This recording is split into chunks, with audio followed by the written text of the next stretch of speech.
welcome to First Comes Love, Then Comes Marriage podcast. My name is Lindsey Jackson. And I'm Aaron Jackson. And I want to say thank you to everyone joining us week after week on YouTube or listening to us on the podcast. I am so happy that we are all learning and growing together. And this is one of my favorite episodes because it's our Dive Deeper recap episode. So last week we did an interview with licensed family and marriage therapist Michal and she had so much to say. It really felt like, it was a question and answer. So we had so many questions. Yeah. And we still kind of have questions. We do. I'm like, man, we needed a second episode because actually you edited some things out, right? Yeah, we were talking to her for a long time, so some of the stuff didn't make it to the podcast. Yeah. And they were still nuggets of just wisdom. So she enlightened us, or she enlightened me. It's really good, and it's really good that we have this episode right now, because this episode, we're going to talk about the things that we were thinking that we kind of held our tongue with, because we want to definitely, of course, in all of our interview episodes, give our guests the platform that they need to share, because that they're a wealth of knowledge. But then at the same time, we're like chewing on our lip, like, oh my gosh, I have something to say. So we talk about it. And so here we go. Takeaways and questions and everything else. What you got, baby? My takeaway, I have so many things. One thing that I really enjoyed, I asked a question about, can you just go to talk to somebody else? Yes. Just talk to somebody. I have kids and I just want to talk to somebody else. And she said yes, but then she also had like a caveat of, don't go there without an issue and like talk.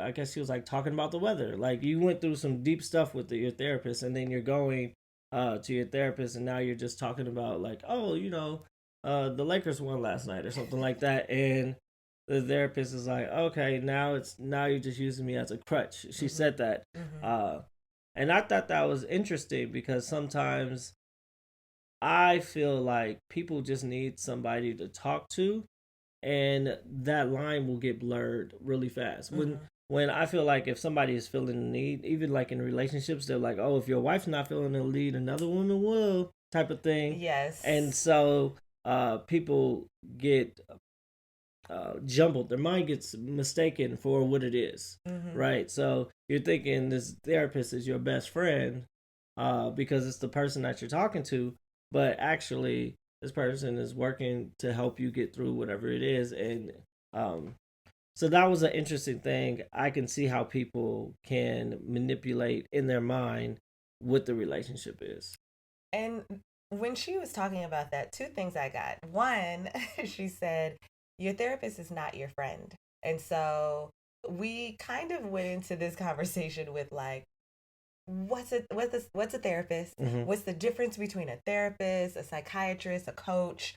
What is therapy for? When, why, and how? This is how we went into it. For a lot of people, it's like therapy is a hot topic, but they don't really know all of the other intricacies of it. So when you brought up like, sometimes I just need somebody to talk to, which is great. You need somebody to talk to maybe outside of your marriage. Or you brought up like, I'm with these kids all day and I need another adult to talk to. And she said, that's fine. However, talk about something real, talk about something important. But then she said, your therapist is not your friend. And I was thinking, wow, I kind of want them to be my friend. I want them to be open and honest with me and share and that type of thing. And speaking of her, because she's our sister and my mom is also a licensed marriage and family therapist, I was thinking like, well, they can never be our therapist. Yeah, they can't be our therapist. Right? Yeah. I know about 3 therapists. Yeah. And yeah, it's a conflict of interest. Like, because you can't choose sides. I've literally talked to Michal and I'll tell her things, and we're talking as friends and sisters. But I feel like I could see her putting on her therapist hat and kind of saying like, okay, well, let me help, because that's what you want to do. She don't do that with me. Really? I don't think that you can separate your profession, I mean, you obviously you can hold your tongue. That's what we're talking about. But it's still like your mind probably clicks in. Like, if she's talking to a married individual and they're having issues and she can be friends with them, a part of her wants to help. And she's probably like, okay, let me. But that's the professionalism of her and other people. I mean, a true professional knows when to step in and knows not when to step in. So if because that would be horrible for like her husband, or if you're a therapist and every time I'm talking to you I'm not talking to my wife, I'm talking to the therapist. That's not good. You're like, so you know what this reminds me what? Of Monk. I used to love this show, Monk. Mm-hmm. Okay, and he saw a therapist, and the therapist's child was terrible. Crazy. Yeah. He was not, but it was like, you know, I remember the situation was like he could not help his own son. Yeah. I don't know if that's the case, if that's like a usual circumstance, but when you said that, I just had a glimpse. It's kind of, or like I'm in restaurants, I'm in hospitality. When we go to restaurants, I think of stuff in my head, but I'm not about to go up there and pick up a dish and do all that stuff while I'm at the restaurant. It's a way to compartmentalize. I know a lot of therapists actually take therapy themselves. Yes. From other people. So, well, she spoke in her own experience. She was talking about she had like 3 different people. Yes. That she tried out. And that brings me to my second point. Okay. Was finding a therapist is like dating. And the things that Michael mentioned, which I was like, okay, this is really important, was you know how you want to be talked to. You know how you want to be encouraged. And I was thinking, because and even in the episode, I was like, you know, sometimes I just go with the first person and I'm like, okay, that's who I got. That's who I got.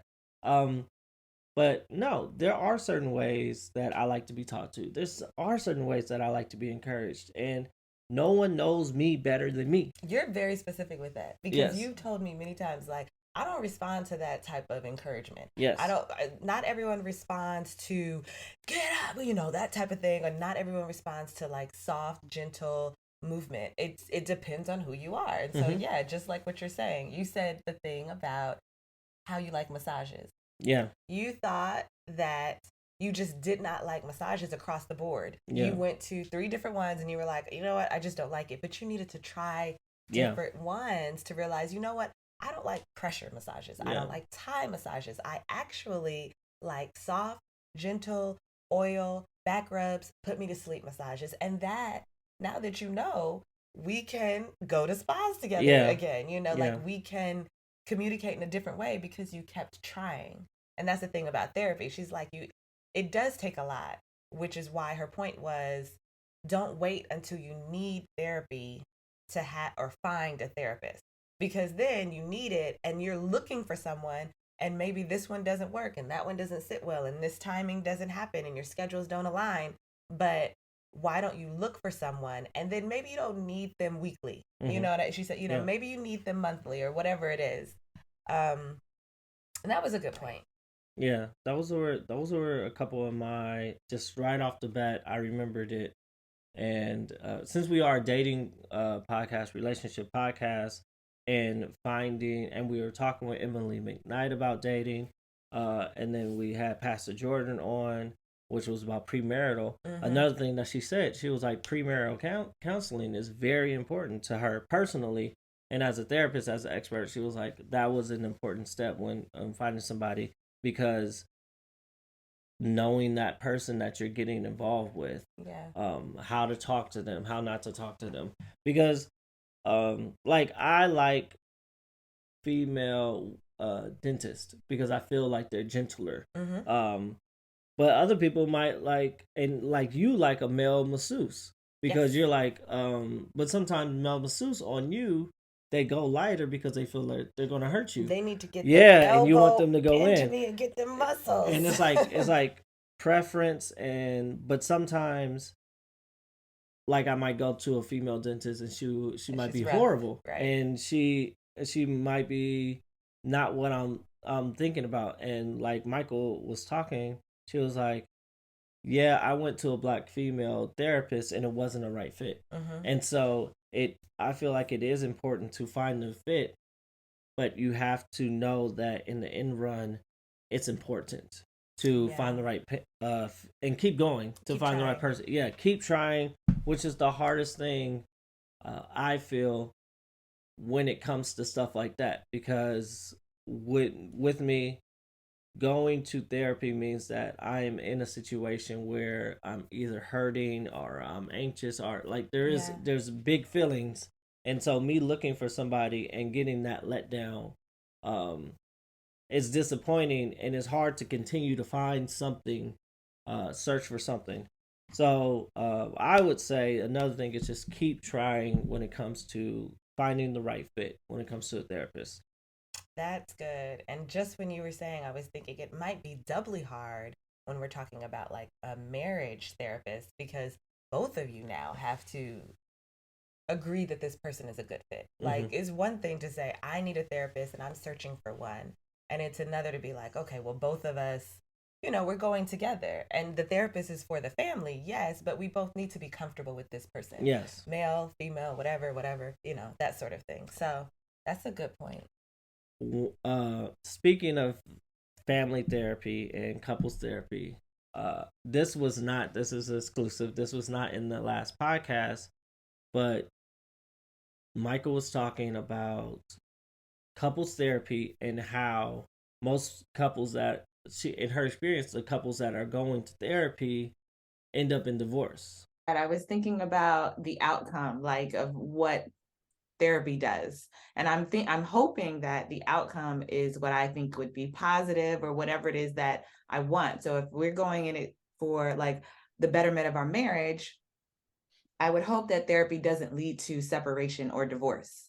Is that something that is that something that happens? Is that something that you would not suggest, but maybe like not a recommendation? I don't want to use words like that, but when or if that happens, then what's the next step? Because the reason why we came into therapy, It's to save the marriage. is to save the marriage, as in couples. I'm just saying is to save the marriage, not to go down a road or to avoid a road of separation or divorce. You know what I'm saying?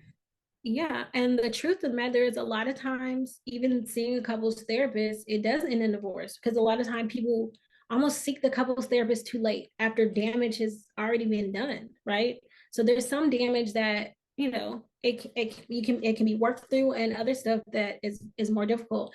And this is when I was in grad school, my teacher for couples therapy told me, because he was a couples therapist, he's like, a lot of the couples that I've worked with, it's ended in divorce because they honestly came when it was like dire circumstances and expect you to work some kind of miracle. That's why I said it's almost better like when you start seeing the signs of like, stuff isn't right, to go talk to somebody, because when you get to the point where, you know, you guys are almost leading separate lives, you guys became roommates, you know, Yeah. it's harder to get back to that love. There needs to be work that's put in. So if you're just saying that because love is an action word, right? So if you're truly loving somebody, then the actions will show, right? But sometimes it's almost like you're loving a memory, or the love is, it's almost, the love is a ghost, right? So you really, it's hard to revive a ghost. Okay. And I took it out because it was going like it wasn't with the flow of everything else, but it was real important. And the thing that she said was that when people are going to couples therapy, they're already at like crisis mode, Mm-hmm. and it's not even like they really want to. They don't really want to make it better. They just want a reason to quit. So she was saying, we're for the family, so you need to come up with the conclusion yourself Yeah. because it makes it more meaningful. But sometimes, and this is just me because this is what we talked about, sometimes people need to hear what they need to do. And maybe it's because And her response to that, do you remember that? She was like, she said, a person who gives advice is a coach. Yes.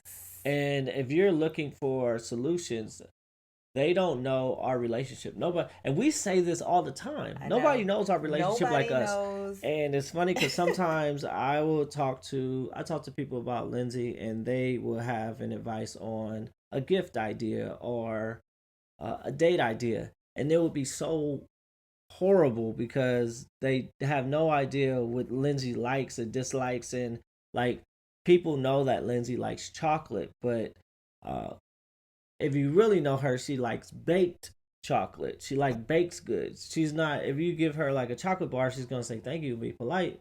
But that's not like her thing. She'd be like, "What am I gonna do with this? I'm not really gonna eat it." She would eat a chocolate bar,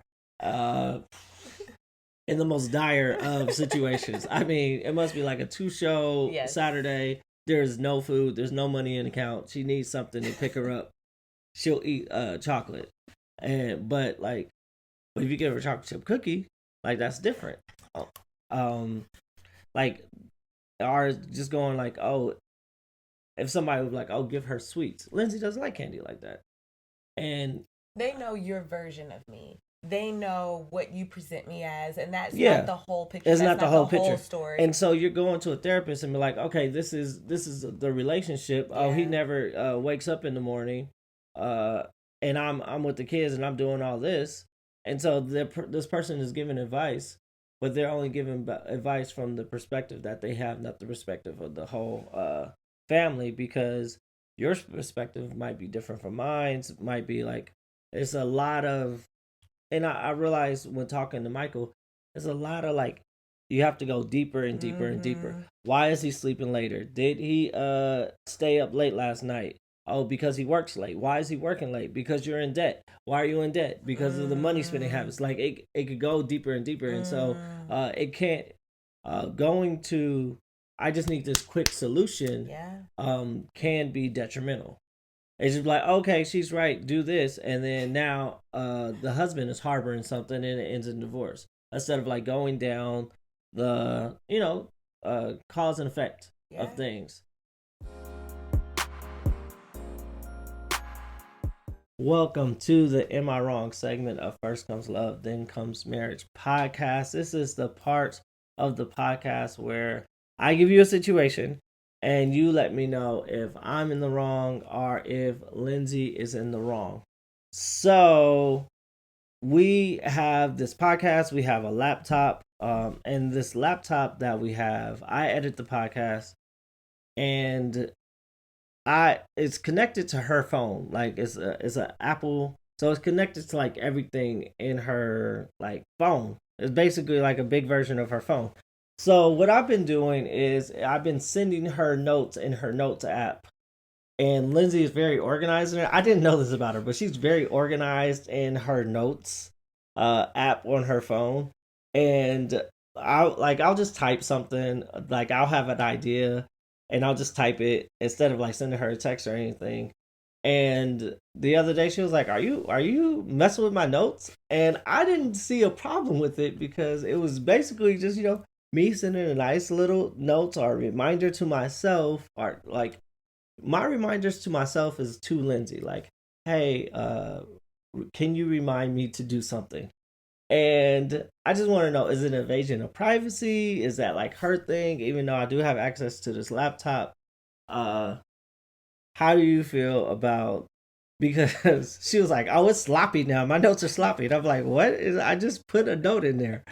So that's the situation. Do you have anything to say about your notes, your precious notes in your...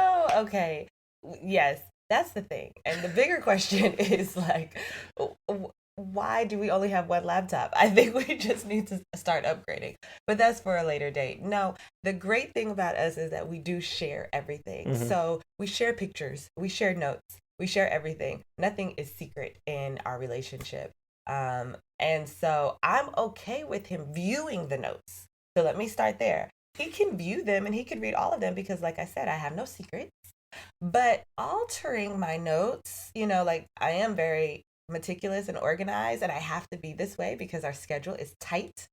I think that he should respect the notes and let them be. I know that I'm right. You know what's funny? Because I didn't know until like 2 days ago. You were like, yeah, I go through every once in a while and clean out my photos and I reorganize my notes. And I'm like, what? I clean y'all because realistically, like I said, I probably take pictures and write a note every day. And some of them will be just off the cuff so that I can remember it and bring it back to my attention later. And the picture might be for something, and then once I post it, I can delete it. So yeah, I'm on the train going to work and I'm seeing a new note and a this and a that, and I'm like, And what? I also like edit your notes. Like Yeah. I take out some words. I said, wait a second. Now we need to now, and I didn't know that he did this until recently. So I said, we need to talk about this.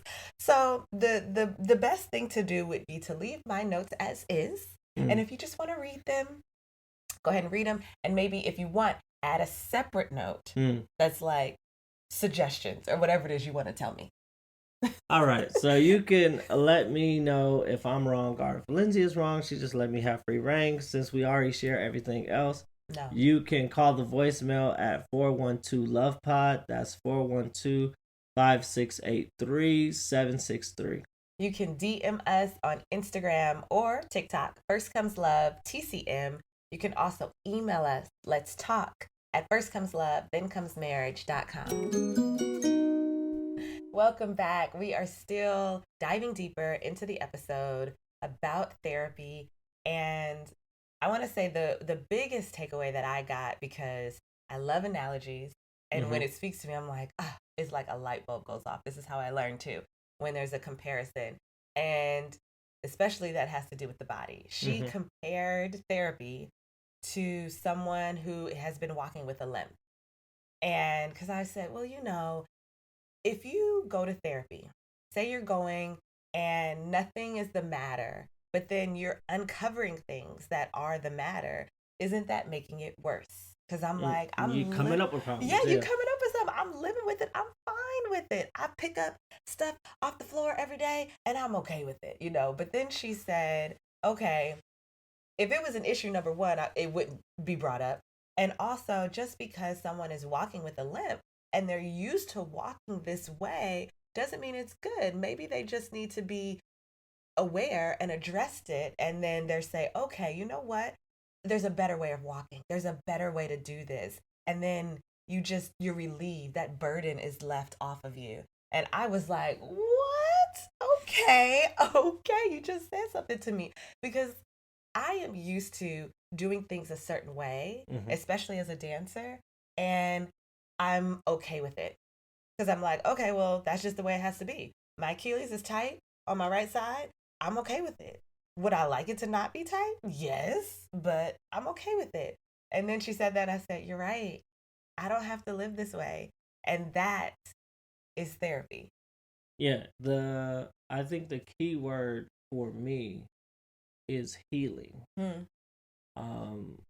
When we are talking about getting over it or just pushing through and stuff like that, there is a lack of healing. It's kind of like, you know, just keep trucking, just keep pushing. And so with therapy, what you conveyed to me in saying that it's not about just keep on keeping on, it's about healing. But see, that was the generation that I grew up with. Number one, the generation. And number two, that's what was taught to me as a dancer, as an athlete. It's like, tape it up and get back out there. Athlete. I'm an athlete, and you know. Yes, you are, honey. You know I am. Okay. I literally, that is my mentality. And so then it's also breaking that. Like, people talk about like breaking generational curses, breaking that mentality so that we don't pass that on to our kids. Because just like you said, keep on, keep it on. That was literally the saying of walking into church. It was like, how you doing, baby? I'm keeping on, keeping on. You know, it's just, yeah, you're surviving. And it's like that saying, I don't want to survive. I don't want to just survive. I want to thrive. Or I want to survive, I want to thrive. Yeah, all those, you know, cliche things that are out there. But the reality is like, I grew up that way. And so now to break that in my mind, to say, I want to heal, which is uncomfortable, a process. Yeah, process. It's a process. And while you're processing it, while you're going on that journey, you also have to do all of the daily things that are happening. You also have to live. So you're also going to work. and being all the people that you're supposed to be, being the wife, the sister, the daughter, the mother, or whatever it is that you're being. And that, I was like, ooh, that's hard. Yes, and I feel like going through process is, I mean, the biggest cliche, but it's the best. It's like the caterpillar, and the caterpillar going to that cocoon and coming out a butterfly, and you still have to go to work. But I remember during the pandemic, I started getting more in touch with like my feelings, using I statements and stuff like that. Really redirecting the way my thought process was, and I feel like it, even though it was a transition, it was still making me better. I saw things that used to be a slight to me weren't a slight anymore because I had a different perspective. Somebody, like if I open a door for a woman and she walks by and she just doesn't say thank you or something like that, instead of me like in my head or having that affect me for 10 minutes or anything of my day, I could just let it go, right? It's the healing process of, and it makes life better. So working through these things, and there's a common thing when I think about every interview we had so far in this podcast, it's putting in the work, putting in that desire, wanting to do it. If you are dating with Emily Knight, you are purposely looking for a husband or wife. You're putting in that work. Right. If you are going to counseling, you have to be open and honest because you want this relationship with, like Pastor Jordan, premarital counseling. You have to be open and honest. You have to put in the work. You have to have these discussions. If you want to heal yourself, or you're in a marriage is work. And you have to continue with these conversations.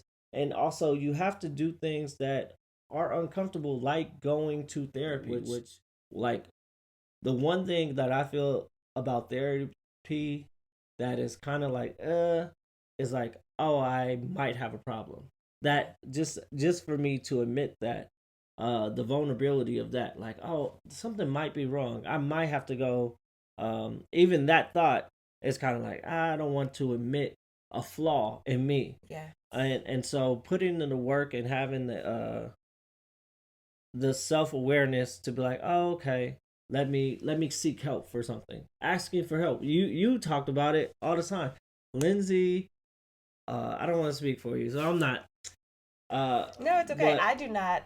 It's not even. It's multiple things. I do not like asking for help. You do not. I'm also very uncomfortable with asking for help. So, and my closest friends and family know this about me. And so most of the time they will put me at ease with offering it and or just making it easy for me to do. But it makes me, it's almost not like an anxiety or panic attack, but it's just something about it because I never want to be a burden to anybody. And I mean, yeah, that directly relates to therapy. It's like, okay, saying I do need help.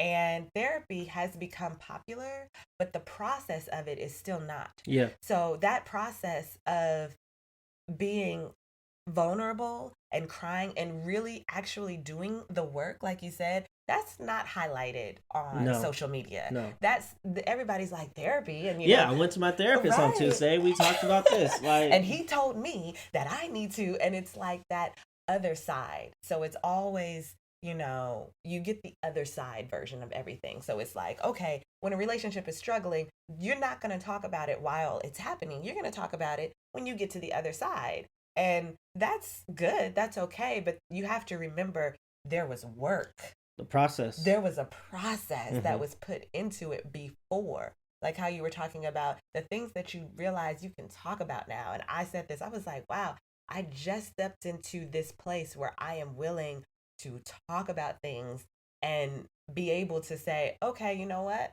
I don't like that, or no, thank you, or I'm not going to entertain this. I'm not going to that function because it does do something to me that I'm protecting my space and my peace. Yeah. These are all growth opportunities that I'm like, here I am. Yeah. I did it. We're here. And it's also it's this journey that doesn't stop. So Michael did talk about the different forms of therapy. You know, maybe you just need it for a moment, maybe you need it for ever. And when I was thinking about that, I said, well, marriage is forever. Yeah. That's what we say. So maybe so death do us part. so maybe it is one of those things that's like it should always be in the back pocket in case you do need therapy, in case you need someone to talk to.